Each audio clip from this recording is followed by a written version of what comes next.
Why play Lego when Notion exists? Hey friends, welcome back to Notionbase. Today we're breaking down blocks, the building units of everything in Notion, and learning to use them like a pro. So first, what is a block? So think of Notion as a flexible space made entirely of blocks, digital Lego bricks. So everything you add, a page, a paragraph, an image, a table, even another page is a block. So this modular system lets you arrange, customize, and transform your content however you want. Typing creates a text block, adding an image, that's an image block, inserting a table, you guessed it, a table block.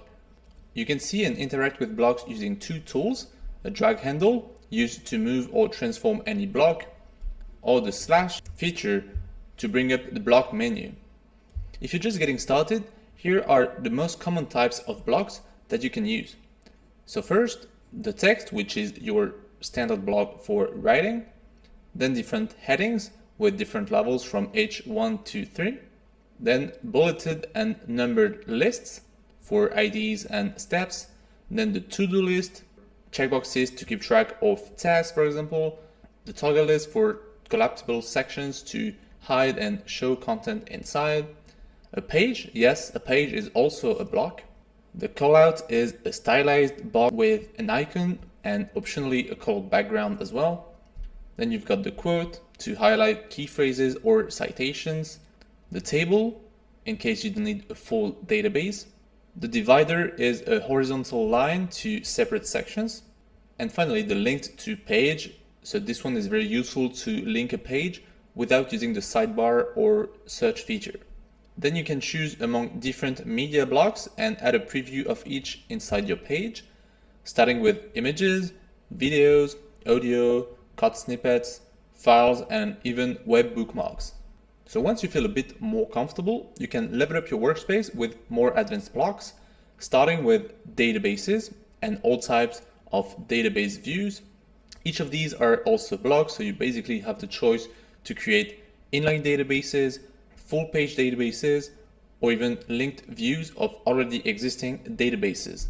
If you want to understand the difference between these options and just learn more about databases in general, I have made a full database course, and if you haven't already, I strongly recommend you watch it by clicking here.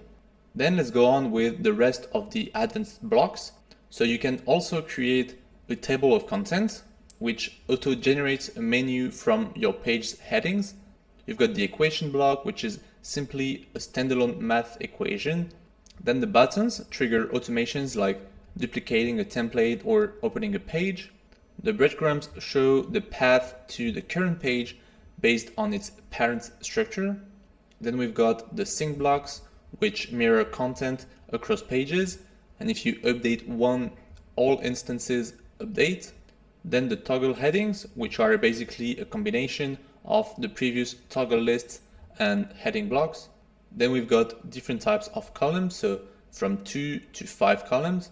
You can actually add more than that, but this is just a preset.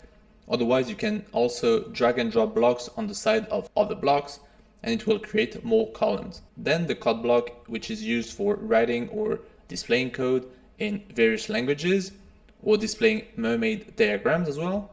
Then the AI blocks, which are used to generate any content from any instructions. And finally, the AI meeting notes to record and write down meeting notes automatically. On top of that, you have some inline options, which means that these features don't take up the entire block. Instead, you can insert them in the text or a sentence, for example, and you can mention a person, a page, add a date or reminder, add an emoji, and add an inline equation instead of the full block that we've seen before. Finally, you can also embed blocks from other apps, either by adding an empty embed block to your page and adding YouTube videos, PDFs, tweets, and more, or by directly choosing the app or website that you want to embed the page from. Then at the very bottom, you can also add CSVs, HTML, text and markdown, and even zip files or PDF files. Okay, so I understand that this might seem like a bit much, and I said I would explain blocks, not make it even more confusing. So now I'm gonna start from a blank page and actually start using the block feature. So first, in theory, I don't even need to use the slash command to add some text. I can just click on the page and start typing. Then on the left side, I have two different tools. The plus icon to add other blocks below or add them above if I click Alt at the same time. And the other option is the 6 dots to open the blocks menu. So if I click on it, I've got a bunch of options, including duplicating the block, moving it somewhere else in the workspace, deleting it, commenting on it, suggesting edits, and even ask AI anything about it. I can also see when it was created, who created it, and who modified it for the last time. But what's especially important is that at the top of this menu, I can turn the block into any other block that we've seen before. Let's leave it as text for now. Then the next option is color, and from here I can change the text color or the background color, or even apply the last color used with Ctrl-Shift-H. So this menu is the same for most blocks, but there might be some minor format differences, which I'll show you in a moment. Now let's just use the slash command to add 5 columns at a time. I can drag and drop blocks using the handle icon to reorganize content easily. And so if I drag this button, I can use the visual blue lines to drop the text block in other parts of the page to create other columns, for example. So I'm going to drag this block on the left side to automatically create a 6th column. And so since 6 columns take up a lot of space, let's make the page wider by clicking the full width option in the page settings. That's better. For this last part, I will add the main blocks to the page to show you what they look like and how they work. Okay, so I basically added almost every possible block except databases. So now let's see each one's options. First, both the bulleted and numbered list have another option in the block menu, which is called list format, to change the style of bullets and numbers. Also, I haven't shown you yet, but you can drag and drop blocks into the toggles to nest them inside and create compact layouts. Now concerning the new page block, I can actually edit the icon, add it to favorites, and even rename it without having to open it. They also have different options to open it. I can change the icon of the callout by clicking on it or from the menu, along with the color, of course. Then I can change the size of the quote from default to large. I can decide to turn the simple table into a database.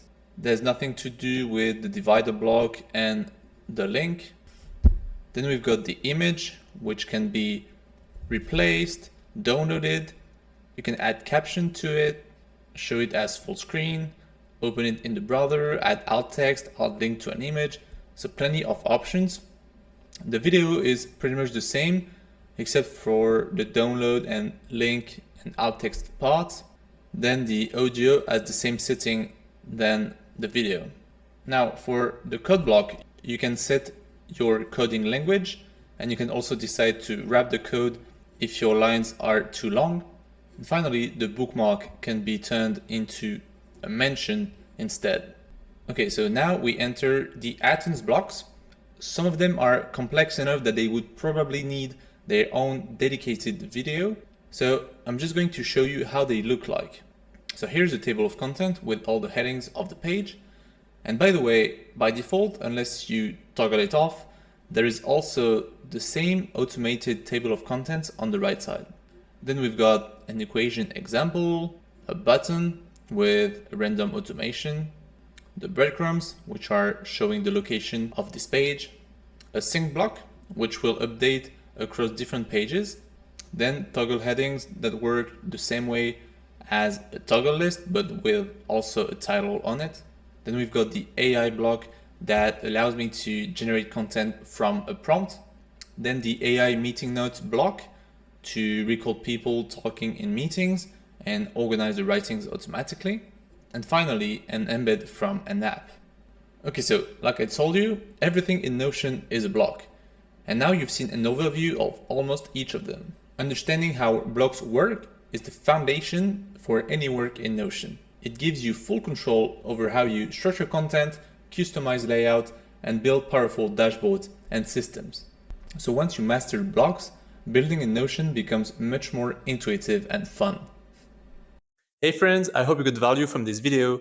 Please like it if you did. If you want to take your Notion setup even further, head over to thenotionbase.com to find the best free and premium Notion templates in the game.